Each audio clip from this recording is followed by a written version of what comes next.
Hello, everyone. So my name is Jaquise Moore. For those who do not know me, I am the host of this lovely page, Learning with Jasmine. Just a mom that has a child who has autism. And first thing, how I created this page is because I was very stressed over the pandemic. And over time, I started like, okay, well, I don't know all the things. And so let me ask other people that may know some things and kind of help Jasmine along with, just life. And over time, I've actually broadened my mindset and not just talk about autism, but just individuals or subjects, whatever, that can help other people. And of course, whatever you hear today, you can, cater to your own child. So this is how Let's Chat Learning with Jasmine is all about. And I'm glad you guys have tuned in. And we have awesome women. I know personally all four of them. They're really good friends of mine. And we are going to get started. So this is the very first time we actually had more than two persons. So this is awesome, you guys. So I'm not sure who you would like to start, but we can just jump on in with the name and profession. Miss Simone. So I'll go first. I am Kyla Simone. I am a singer-songwriter, I'm a guitarist, and I am a creative. My profession is graphic design. All right. I'll go Hi, next. my name is Tai Sean Kearse, Tucker. and by profession, I am a juvenile probation officer for the state of Maryland. Okay. Okay, I'll go next. My name is Champagne Harris. I am a jack of all trades per se, but my main, what should I say? I work for the state of Maryland. I'll just say that. There we Okay. go. RaShawn, you're on mute. Okay. Okay. Go ahead. My name is RaShawn Tucker. I am by profession a barber, but I am also a jack of all trades as well. I do design, I do photography, videography, and right now I'm really working on my fitness brand, She Flows Fitness. Okay. All right. So we're going to just get started. You guys, this is awesome. First of all, I just have to say that this last month and this month, you guys, for those who are listening, we're talking about community support. So we have had individuals that have had mentoring programs and um, they have worked in the community. Like these are people who have always been hands on in the community before the pandemic. Okay. And so I wanted to feature them and kind of take into what, um, you know, to give us encouragement, to give us hope, give us like, okay, oh, well, that person can do it. Maybe so can I, or something like that. Right. And so we're going to get started with who is the audience and purpose of My Life Arts and Company. Yeah, so My Life Arts Inc. is a organization specifically for girls ages 8 through 18. We focus on the creative arts and we focus on life skills. And of course, it's a faith-based organization. So we definitely weave in and tie in Christian principles. Okay. You guys can just jump on in and whenever that, just go in right there. Okay. So what have you done in the community? Tell us ways it has been beneficial to those who attend. We've done a lot. We do life. We do a workshop called Life Arts, where we really tap into the creative arts. It's sometimes a weekend, one time day, all day event. We do arts and crafts. We do self talk with the. We break our girls up, age appropriate talk. Let's talk about bullies. We ask them, for our teenagers, let's check in. How are we doing? Mental health. We do community service events, take them bowling, activities, just trying to give them a little piece of big sistership. And then we always bring it back to God. So Mm. Anyone else want to kind of join into the mental health? I think that's a very key component. We have the pandemic. How do you guys support individuals right now, because we have pandemic. You guys probably have like have had, and I've seen your pictures on Facebook, you guys have had the closeness, and now there's no closeness because of the pandemic. How does that, affect, is that affecting your audience? Is that affecting the way they are, they feel? Like, how does that work with mental health right now? Well, right So now, oh, wait, go Kyla. ahead. Go. Oh. Well, right now, because of the pandemic, we haven't had that much contact with the girls. But before the pandemic, especially with our older girls, we had like a one-on-one girls powwow. We took them out in a separate, safe space where they were able to voice their concerns and issues about everyday life. Girls nowadays, they're growing up fast. And as far as mental health is concerned, they're dealing with all types of challenges and um, like environmental changes, even with the mind going on. So I know now, even in the midst of COVID and us not being around them, we know it's hard that they're going through. Every day is something. It's something changing. Even as us as adults and young women, every day is something changing. And so we're praying for them every day that they're coping as best they can, because we're praying for each other every day that we're doing the same. Mm-hmm.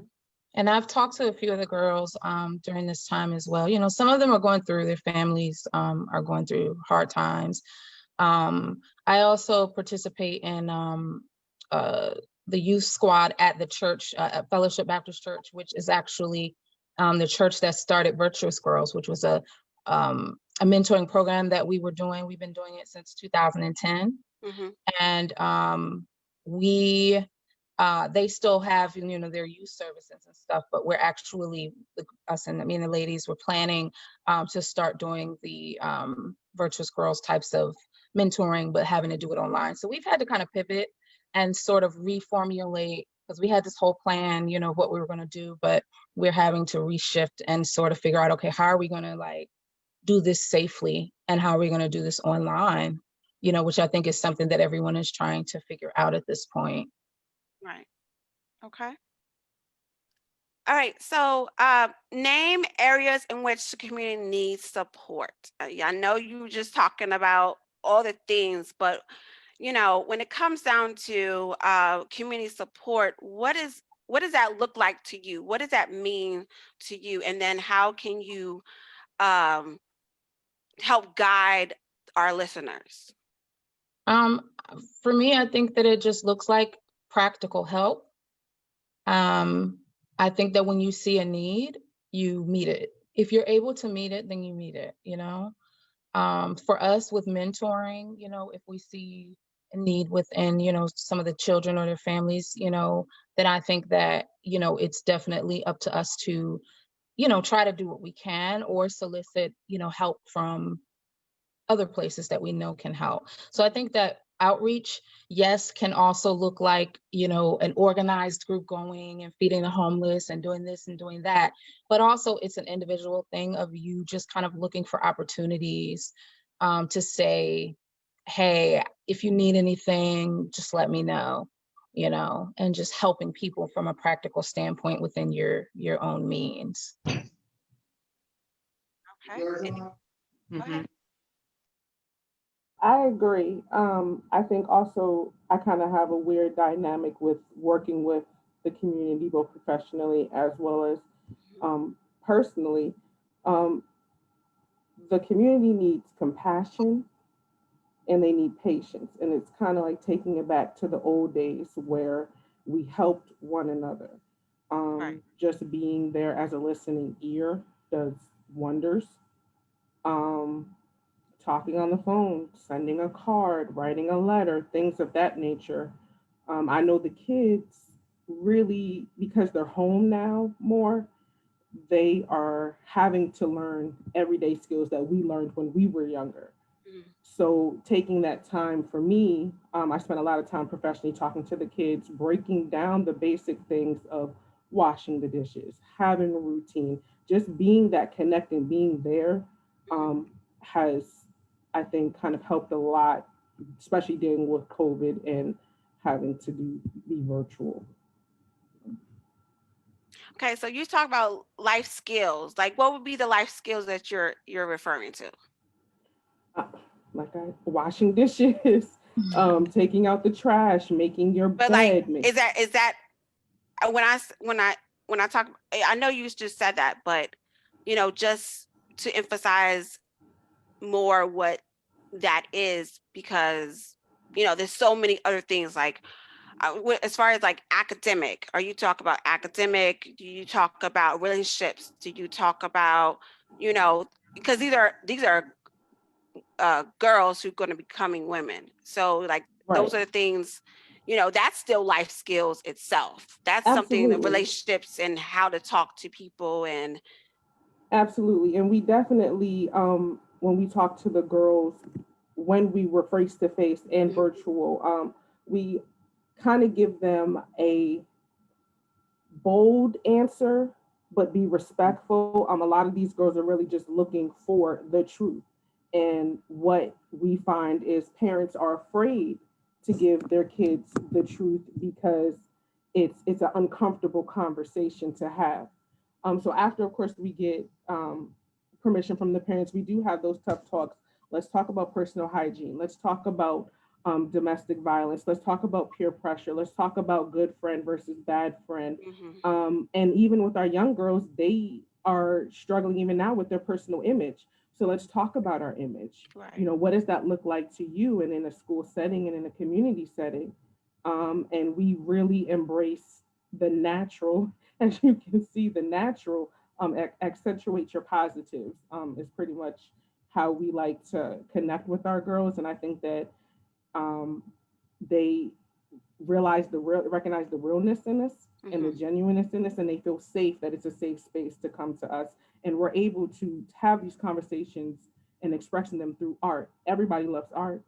The girls really they kind of let their guard down and are able to be kids for the time that they're with us or the Mhm. time that they connect with us, and that helps them with their mental health as well. Because we can see some of their through their art. We do a lot of vision boards, and we're able to tap in what's going on here. Something, look at what they drew, or look at how they colored, or what they've created about how they feel about themselves. So that's Yeah, so I really wanted to basically. talk to you guys about, my life in arts, in general. When it comes down to with Jasmine, she has autism and she loves art. She loves drawing, she loves dance, she loves all types of arts, but really into what your program is all about. So you kind of tapped into it. Can we kind of go through like, you know, how they how the conversation how like conversations go with when it comes down to, okay, let's have this now project, because I've seen your projects, okay, and you guys definitely when we're finished with the live chat, it can once one like put their information down for others people to look in the website and kind of let them know. But definitely, like, how does those conversations support or allow them to kind of be like, okay, I'm listening, I'm getting my notes in, I'm understanding. Like, how do you guys you know incorporate that image? Can you guys kind of explain to us about conversations, not individually but like as a whole, like when it comes down to self-esteem? Well, I would say that when it comes to using the art specifically to teach the girls, Mhm. they have an opportunity when they're expressing through the arts what it is that they may be going through. So when we were talking about earlier, Tyler was mentioning self-image and those types of things. We have projects that aren't just allowing them to kind of release what it is that they're feeling about themselves, but it gives us an opportunity to see where there are issues. Sometimes the way that they project is an idea of how they see themselves. And when we are cognizant of that, we can take a look at a project and we can tell if a young lady may feel a certain way about this, or how they feel about things like bullying. We've done projects about bullying, written projects, they talk about it. We give them scenarios. They've done skits, so we get an idea of how they feel about it. And once we're able to establish what it is exactly that they're going through personally, then we can have those individual conversations. And they happen because we're able to see how they're creating their art. For one example, I know the last one we did a project that was surrounding social justice, and the girls were able to create banners, posters, whatever, as if they were going to go out and actually, go and participate in a march of some sort. And some of these banners were very telling. There were girls that were focused on women's rights. They're very open and they see what's going on in society. Of course, there were those that were for Black rights and things like that. So you can kind of get a feel for how the environment and how the social issues that we're encountering during these times are affecting them. And they do it just simply by what they say on the posters or how they present when they're explaining what their projects are about or what their self-image projects look like. Like we did a paper bag project, so you can kind of see what type of pictures are they choosing to represent how they look, or any type of little scenario that they're doing through their art is teaching us what they need, and then we in turn can turn around and say, okay, this young lady needs this young lady needs that, and we're able to see for ourselves how to engage with them through their art. RaShawn, you covered a lot. You guys have covered a lot about, just how people react, how they feel. And so here's a little commercial break, you guys. There's so many, there's about two, there's about two videos that I've already posted. One is about counseling and the other one is about mental health. And so I think it's so important that we support our children and ourselves. Even I actually do go to counseling currently. I'm actually every 2 weeks on Zoom. And this is not because I feel like I used to feel stressed, and then over time with with understanding, like, oh my goodness, like first it was like, oh my goodness, like I love my child, but I have to be with her 24/7. Like this is a lot because the child has autism. You don't know what to expect. And then now that I'm learning, I still have counselor because I feel like I'm still not there yet to like release. And plus we have like major talks, and it feels like, sometimes you just need that another adult conversation, and so that's been a major blessing. But you may have like an individual in your group that may not have those things, and then you guys come together, whether it's Zoom or whether it's face to face once the pandemic is over, and they obviously they trust you to have those conversations. They trust you to even, to express their feelings.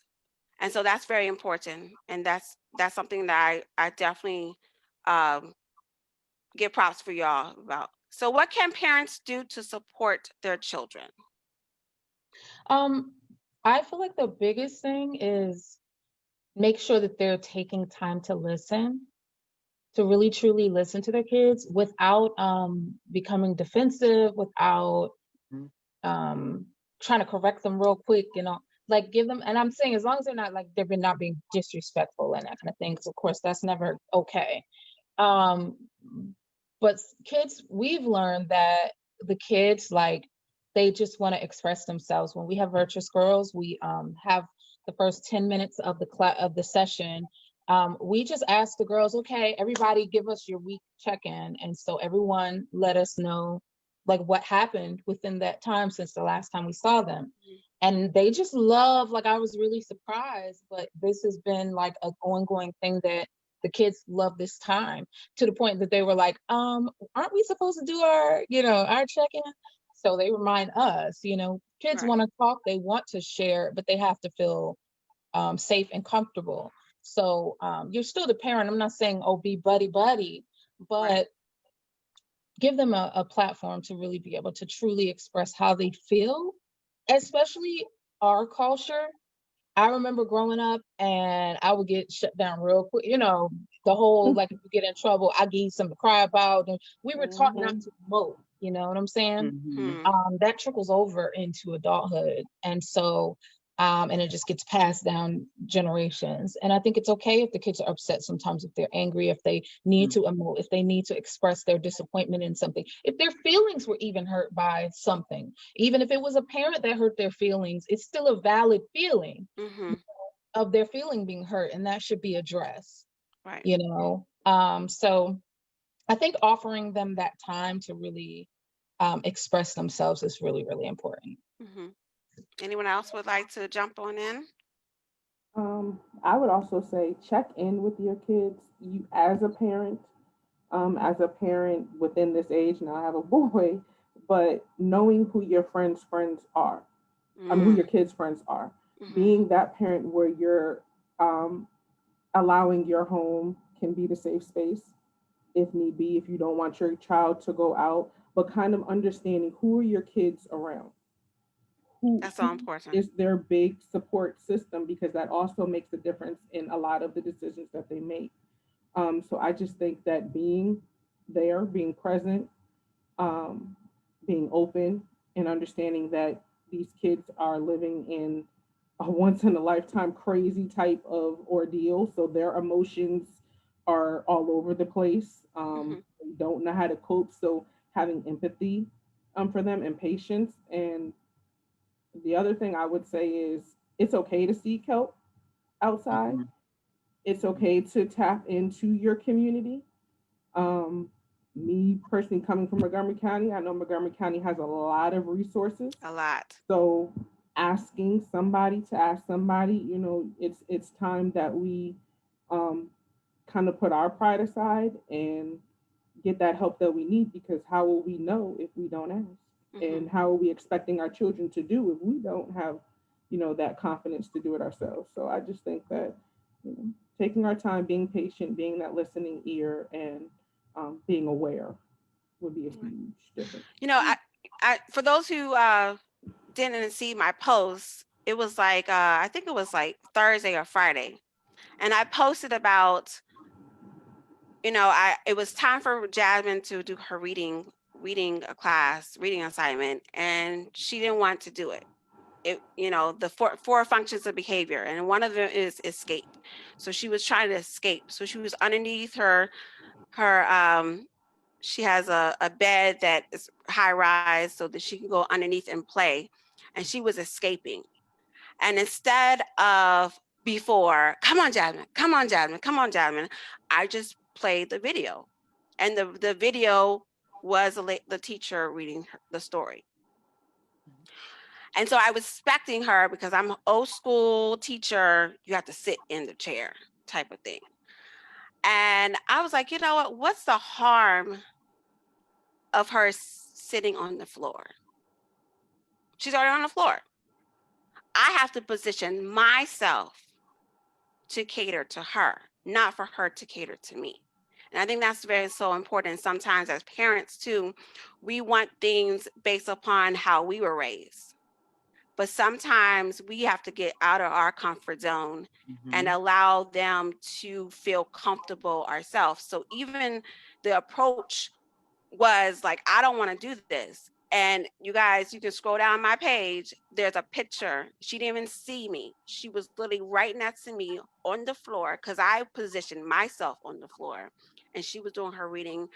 And her reading assignment, it usually would take her like maybe an hour or two. She did it in 25 minutes, just because I positioned myself. I ignored all the behavior. I didn't say, come on, Jasmine. That is what people have said before, like an irritation, but it is, because it's not so. It could be like who is in charge type of thing, but it's a battle, it's a struggle. The person who is trying to escape needs someone to reach out to them. So I think it's so important as parents, we need to understand the four functions of behavior for our children. No matter you have a child who has autism, not all of us do it. We don't want to do something, we will not do it. That's escape. Yes. So if you don't want to go to, you know, You don't want to do something right now because I don't want to do it because I'm just lazy. I just want to enjoy it. That's escaping. So we actually grow up and maybe do the same things that we didn't even think about it. So now that we understand the four functions of behavior, escaping, avoidance, tangible, and my mind just went out. But you guys, it's all on my post on my page. But it's so important that you guys were tapping into those things. So now as a parent, that's what we need to try to do is take ourselves out of the equation and understand that they are individuals too, and they have feelings too, and they want things too.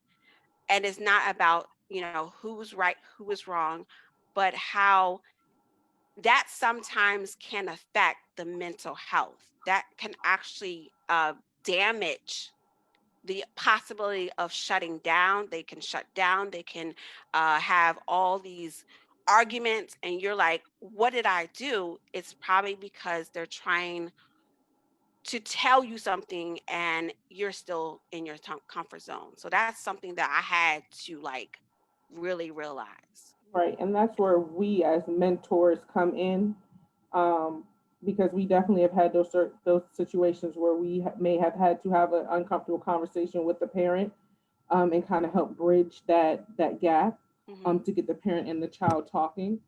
So I think mentorship, this My Life Arts Inc. is that much important because we're able to kind of not really put the band-aid, but kind of be that first mental health piece with the girls, that we work with, and because we all bring different aspects of life into it, we're able to present as who we are and genuine, and they feel comfortable enough to come um, and talk with us. We also, with our virtuous girls, do a lot of journaling.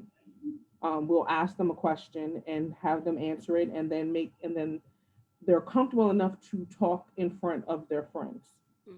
And we also allow the girls to uplift each other and to give each other advice, um, so that hopefully they will. We do have older girls that we work with as well that come back and also mentor to the younger ones as Right. well. Um, so it's just being there, Right. being present, and just bringing it back to the old days where we could reach out to our neighbor and ask for help. Talking wasn't a taboo thing. Um, but then also understanding with the new age kids that it is not taboo to go to therapy if you are suffering. If we do ask those tough questions, are you suicidal? What does that look like? Do you know a friend that was suffering from suicide? So we push that envelope. Um, and then we also make the parents aware that we push that envelope so that they can, fill in that gap and Hmm. speak with their kids as well Can afterwards. I reiterate what Ty is Go ahead. saying in the sense of like, I want to make it very personal. It's very important to make sure your child has a voice. I say that because growing up, um, even as early as 4 and 5 years old, I felt ugly. I felt fat. I was already aware of, me looking a little different than the other kids and being overweight. Um, that shouldn't like children should not have to like they need the reinforcement. They have a lot of pressures and different things. Kids at school are mean. um all sorts of things that they deal with, that they need someone they need to know that they can talk to you about it. Hmm. Hmm. I didn't have any adults that I felt like I could trust at that time to come to them, nor did I really know. No one reassured me that it was like okay for me to come and talk to about some of the things kids are dealing with: molestation and abuse. They're dealing with the self-esteem issue. They're dealing with bullying. There's a lot of very heavy things that children shouldn't have to go through. They shouldn't be Hmm. dealing with. These are adult type scale things that they're having to learn to process and get through on their own if they don't have the right adults in their life backing them up, being there for them, being a ear, a non-judgmental ear, someone they can come to without getting shut down. So I just want to reiterate, it's more than just like the fluffy, I want to tell you about my day. It's, can they come to you and tell you that they've been touched in some way that's inappropriate, that they felt offended and uncomfortable with, and you take that and say, let me do something about it? Because I've heard, different friends' stories where adults did nothing or they didn't believe them, so it's a lot of, and I know some of it stems from adults having a lot of unresolved issues as well. When they see the children going through something they've been through as a child, Right. they have to then face that thing themselves that they've been through. So it's definitely hard. It's not easy, but it's so important because we can't keep handing down these terrible, Generations after yeah, this generations. sickness. You can't do it. Like, it's not okay. Mhm. Not at And all. I And also let me want to touch piggyback. on, we're Go not, ahead. I'm sorry, Trent. You Oh talking? no, I was just going to piggyback off of Kyla, because even jumping back to the parents, because with parents being more involved, sometimes parents, they need a safe space. Even Mhm. being involved with us, they got to be able to be comfortable to even come and be involved, to let their child be involved with us. You Right, understand what right, I'm right, saying? right. So That's the first if the step right there. that's the first step. So if a parent feels as though they're going to be judged, they're not going to let their child be involved in an organization like with us. So if the child comes to us and explains to us that something has happened at home, just an example, and it maybe can stem from something with a parent and the parent doesn't know, you have to make the child comfortable and also the parent, because then we have to then address the parent. Mhm. So it all ties back into another circle, where another family circle. So we Right. try to keep everything in a family circle basis where everybody is comfortable and everybody has an open forum. So you want to keep the parents involved as much as they can. So Mhm. that's why we try to press the issue of parents.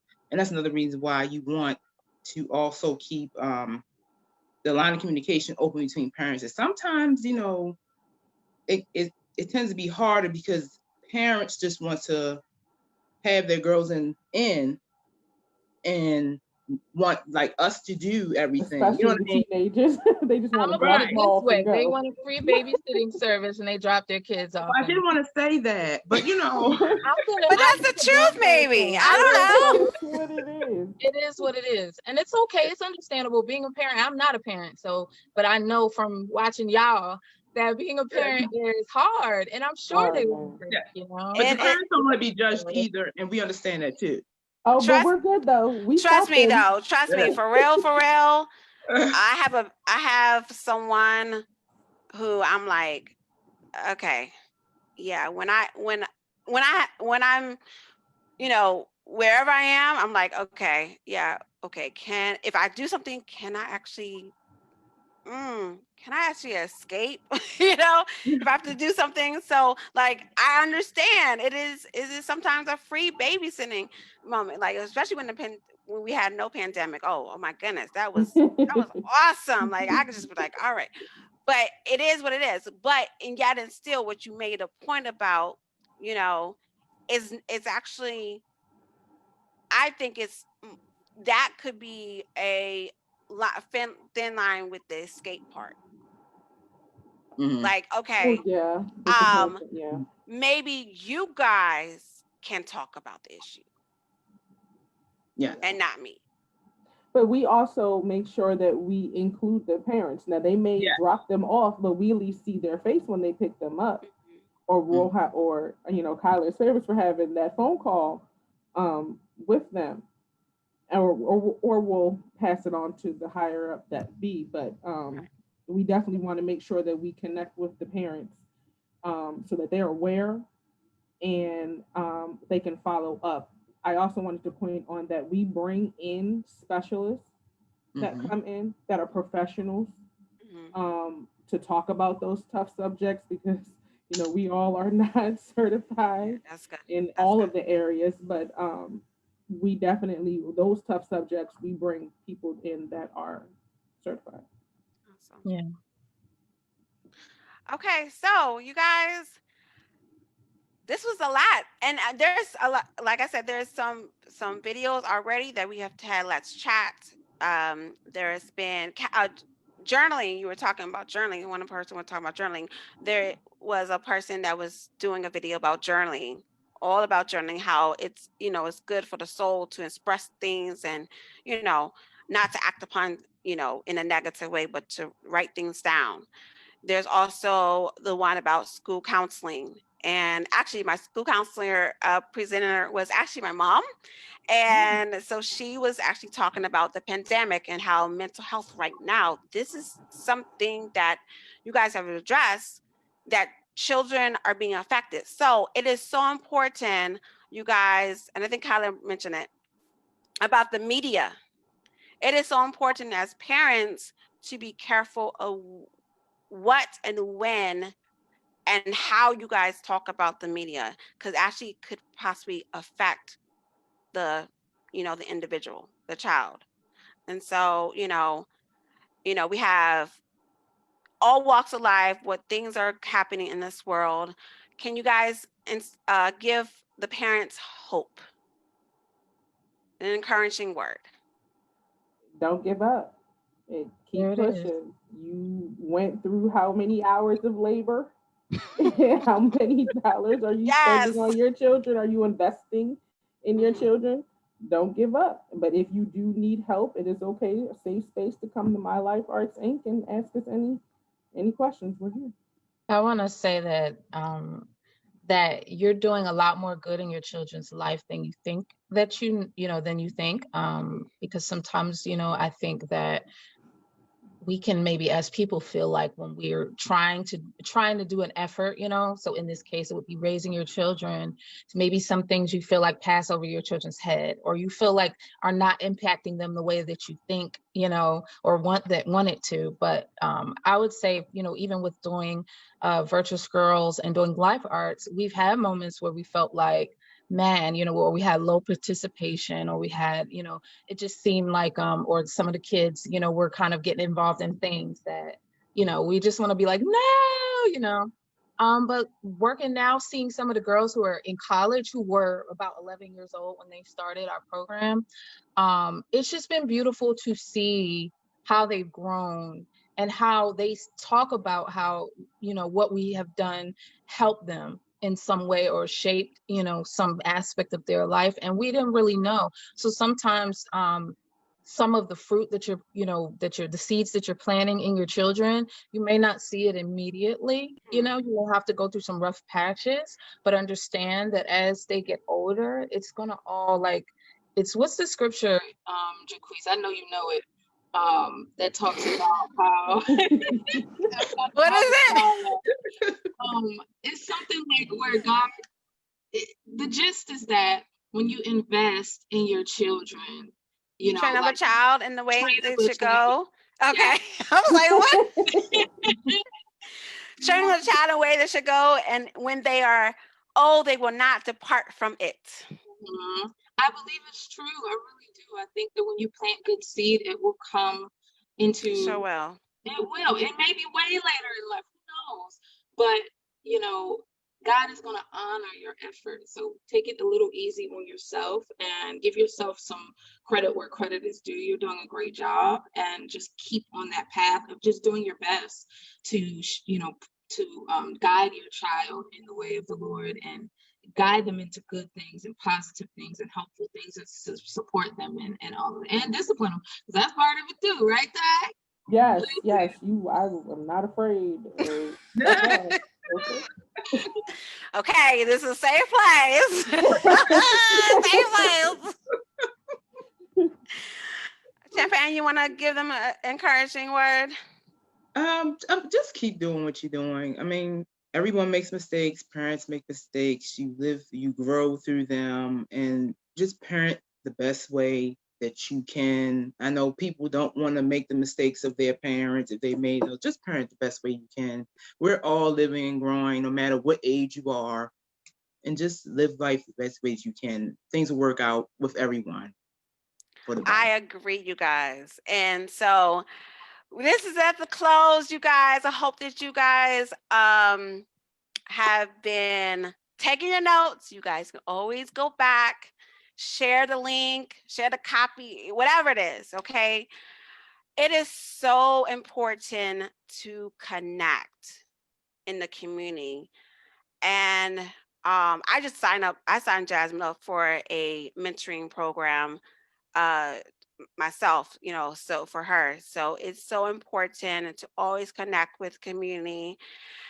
And for parents, okay, for parents to allow themselves to have an open ear and to welcome I think welcome is a great word, welcome their child into their space. Yeah. And then when Jasmine like, come here, mommy, actually take the time to go into their space, whatever that looks like. And whatever the behavior is, there's a root to that behavior. Find that behavior and just love on your child. That's what I heard. That's what I heard. And hope you guys were blessed. Thank you everyone for your time and your words that will help so many parents. And I know that because you guys message me, and I know that because I see the ratings when videos are posted. So definitely, if one of you all or everyone can definitely put the information down in the comments below after this video is over, and so that they can contact you if need be. Are you guys having an open enrollment? Not necessarily, no, not right now. Okay. What we are having coming up is what we're calling a grab and go, where we have some old arts and crafts supplies that we put together. We will have a sign up sheet because we don't have many, but it's just coming past saying hi to My Life Arts Inc. And taking your art kit, and then coming in the new year, we will be opening virtually. Okay, awesome. So again, if you're interested, please comment below and they will address to you individually and we can go from there. All right. Until next time, you guys, and next time is Tuesday. Next time is Tuesday at 7 o'clock p.m. Until then, you guys, I will Thank see you later. you. Bye-bye.